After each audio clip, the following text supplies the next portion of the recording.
یہ ایک رویہ آپ کو سارے کفار میں ملے گا کہ وہ پیغمبر کا انکار کرنے کے لیے یہ لفظ بولتے ہیں کہ تم چونکہ بشر ہو تو ہم تمہیں نبی ماننے نہیں مان سکتے۔ اگر آپ لوگوں کی میری طرف بھرپور توجہ ہو تو میں آپ کو ایک نکتہ سمجھانا چاہتا ہوں کہ یہ اصل اس کے پیچھے کیا چھپا ہے۔ ذرا دیکھیے، ایک طرف وہ پیغمبر کو اس لیے نہیں مان رہے کہ بشر ہے اس لیے ہم کیوں مانیں، اور دوسری طرف انہی کفار کا رویہ یہ ہے کہ پتھر کی بے جان مورتی کو خدا مان رہے ہیں۔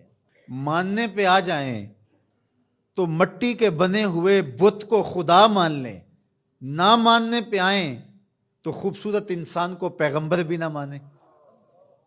یہ رویہ ہے نا ان کا۔ ماننے پہ آ جائیں تو لکڑی کے تراشے ہوئے وثن کو اپنا خدا مان لیں، اور نہ ماننے پہ آئیں جو مسکرائے تو پھول کھلیں، اور جس کی سرمگی آنکھیں دلوں کے بند کواڑ کھول کے رکھ دے، اور جس کی گفتگو کے نور سے روشنیاں پھیلنے لگ جائیں، اس ستھرے اور پاکیزہ وجود کو پیغمبر ماننے سے انکار کر دے۔ تو یہ کیا بات ہوئی؟ یہ فلسفہ ان کے بیمار ذہن نے تراشا ہے، اس لیے کہ پتھر کی مورتی کو خدا ماننے سے کوئی فرق نہیں پڑتا، ان کے جذبات پر کوئی زد نہیں آتی۔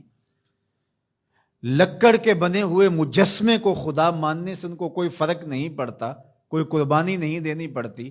وہ پتھر کی مورتی، وہ آٹے کا بنا ہوا معبود باطل ان کی زندگی میں دخیل نہیں ہوتا، ان کو کسی کام سے روکتا نہیں ہے۔ وہ چوری کریں، وہ ڈاکہ کریں، وہ تکبر میں غرور میں بھرے ہوئے زندگی گزاریں، وہ کسی کا حق غصب کریں، کسی کا گھر لوٹیں، کسی کی عزت پہ حملہ آور ہوں، وہ ان پر کوئی قدغن نہیں لگاتا، اس لیے کہ وہ بے جان مجسمہ ہے۔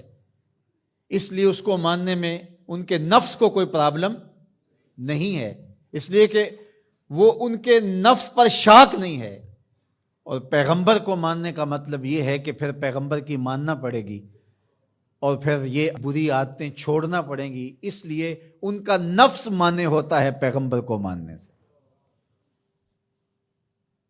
اور اگر آپ کی تھوڑی توجہ اور ہو تو میں ایک اور بات کرنا چاہوں گا کہ نانگے شاہ کو اور ملنگ دھڑنگ کو، سوٹا لگانے والے کو لوگ مان لیتے ہیں اور چکر لگاتے ہیں، اور ایک مسجد کے مولوی کے ساتھ وہ عقیدت نہیں رکھتے۔ اس کی کیا وجہ ہے؟ اس لیے کہ یہ خیر اور شر کی بات بتاتا ہے، اور وہ کچھ منع نہیں کرتا، وہ بے جان مجسمے کی طرح بس وہاں جا کے چڑھاوا چڑھا دو اور وہاں جا کے نذرانہ دے دو، لہٰذا بیمار ذہنیت اس کو تو مان لے گی لیکن ایک شیخ الحدیث کو نہیں مانے گی، اس لیے کہ یہ اس کی زندگی میں دخیل ہوگا، یہ بتائے گا کہ تم یہاں غلط کر رہے ہو، یہاں تم صحیح کر رہے ہو۔ تو یہ ماننا نہ ماننا انسان کے اپنے نفس کا ہوتا ہے یہ۔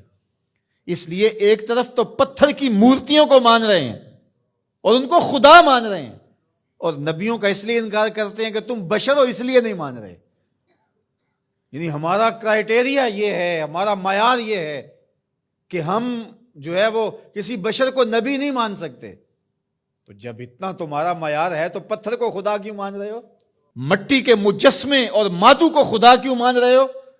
تو اصل پیچھے بیمار ذہنیت ہے، اور وہ یہ کہ اس کو اس لیے مان رہے ہیں کہ وہ ان کی زندگی میں دخیل نہیں ہے، وہ ان کے اعمال پہ قدغن نہیں لگاتا، ان کو خیر اور شر کی تمیز نہیں بتاتا، ان کو برائی سے روکتا نہیں، ان کی بدکاریاں بھی چل رہی ہیں اور ان کے معبود باطل کے سامنے جو ہے وہ سجدے بھی چل رہے ہیں، وہ نہیں روکتا۔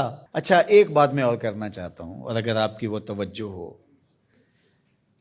آج ہمارا رویہ بھی یہ ہو گیا ہے، ہم کہتے ہیں کلمہ بھی چلتا رہے اور باقی بھی زندگی اپنی مرضی کی چلتی رہے۔ یہ بھی ایک قسم کی بت پرستی ہے۔